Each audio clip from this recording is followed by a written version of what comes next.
It's Leonard and Harry back here again. We're doing rear puncture on Trek MT 220. So we've slackened the rear axle nuts just slightly before we put the bike in the bike stand. You don't need a bike stand for this job. You can do this on the ground, but because we've got a bike stand, we're going to use it.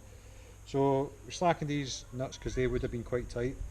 You need to disconnect the brakes because in this case we've got rim brakes. So that's reasonably straightforward to disconnect there, and that takes the brakes away from the rim.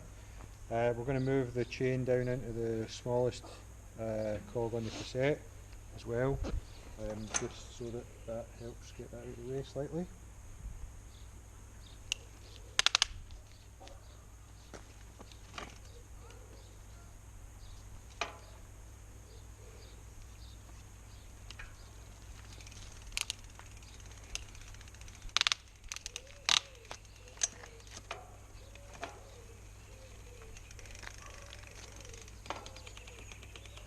Okay, so now that the brakes are undone, the chain is moved across, we can undo the final undoing on these axle nuts, in this case 15mm.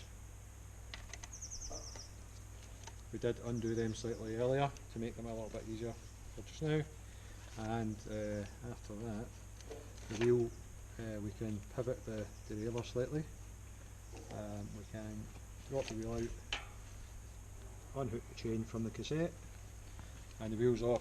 The next section we'll do is to lever the tyre off the rim and change the issue.